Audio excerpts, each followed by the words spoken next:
한국놈들. 세계대전 할 셈인가. 해군 최강국들을 다 당황시킨 정신나간 한국 전투함. 대우조선해양 이한화 오션으로 새롭게 출항한다. 한화그룹은 두 번째 시도 만에 대우조선을 품에 안으며 한국판 로키드마틴에 한 발 더 다가서게 됐다. 다만 한화오션이 가는 길에 꽃길만 펼쳐진 것은 아니다. 재무구조 개선 등 해결해야 할 당면 과제가 산적해 있다. 대우조선 45년 만에 한화오션으로 새 출발. 대우조선은 23일 경남 거제시 대우조선해양 오션플라자에서 임시주주 총회를 개최해 사명 변경을 한화오션으로 변경하는 내용을 포함한 정관 개정안과 9명의 신임 이사 선임 등 모든 의안을 의결했다. 한화는 한화에어로스페이스, 한화시스템, 한화임팩트 파트너스, 한화에너지 자회사 두 곳 등 5개 계열사들이 약 2조 원의 유상증자 자금을 출자해 한화오션 주식 49.3%를 확보하며 대주주가 됐다. 한화오션 초대 대표이사는 권혁웅 주식회사 한화지원부문 부회장이 선임됐으며 오너 3세 김동관 한화그룹 부회장은 기타 비상무이사로 한화오션 경영 정상화를 지원한다.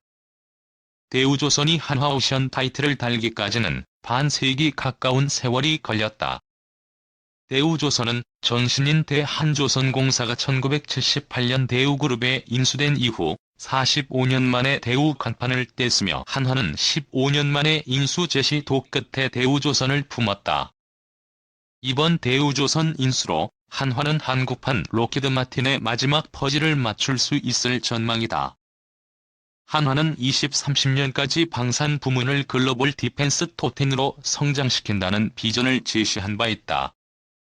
한화오션은 글로벌 수준의 잠수함 전투함 건조 기술은 물론 선박 자율 운항 및 에너지 운송 및 생산 기술도 갖추고 있다. 이로써 한화가 부족한 해양 무기체계의 역량을 채워줄 수 있다는 평가다.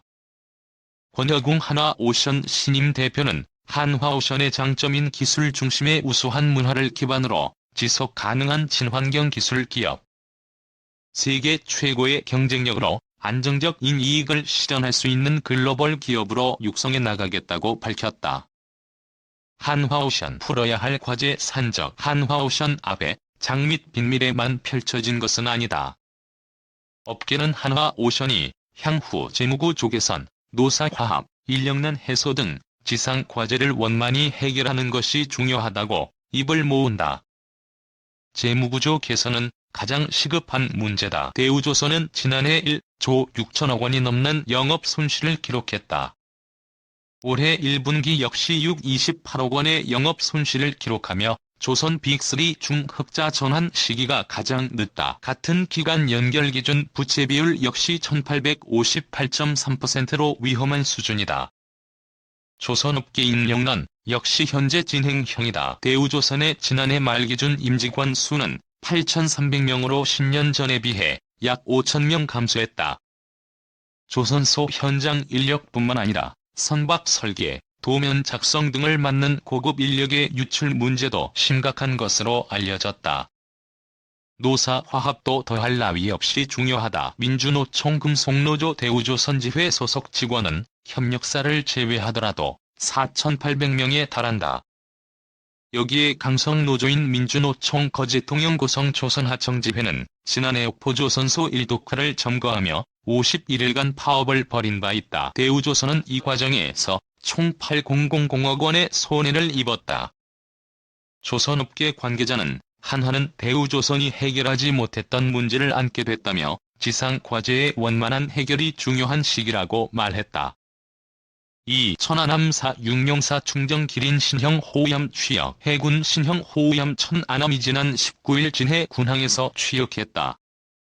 이날 취역식은 조선소에서 건조된 군함을 인수해 해군의 전투함정으로 편입되었음을 선포하고 취역기를 기양하는 행사로 김명수 해군작전사령관, 원종대 국방부 전력정책관, 김종철 합참전력기획부장, 방곡철 방사청 함정사업부장 등 군 및 방사청 관계관과 이성우 천안함 유족회장 등 유가족, 최원일 천안함전함장을 비롯한 참전장병 역대 천안함장, 윤공용 천안함재단 이사장 등이 참가한 가운데 열렸다. 특히 천안함의 취역을 알리는 취역키를 천안함 참전장병인 박연수 중령과 류지욱 중사가 직접 개양하며 새롭게 부활한 천안함 이서해수호 용사들의 고귀한 희생과 해양수호 의지를 이어받아 서해 바다를 굳건히 수호해 나가길 기원했다. 이날 취역한 천안함은 구형 호위함과 초계함을 대체하기 위해 건조하는 신형 호위함 7번함으로 지난 2020년 6월 17일 건조를 시작했다. 천안함은 건조 일정 상다음 달 말 취역 예정이었으나 방위사업청, HD현대중공업 등 관계기관의 적극적인 지원과 노력으로 한 달 이상 앞당겨 이날 취역함으로써 보다 빠른 시일 내 작전 임무 수행을 할 수 있게 됐다. 천안함은 길이 122m, 폭 14m, 높이 35m, 2,800톤이며 최고 속력 30노트의 해상작전 헬기 한 대를 탑재할 수 있다. 또한 5인치 함포 20mm 밸런스 함대함 유도탄, 한국형 수직 발사 체계로 발사하는 함대지 유도탄, 장거리 대잠어뢰, 유도탄 방어 유도탄 등의 무장 능력을 갖추고 있다.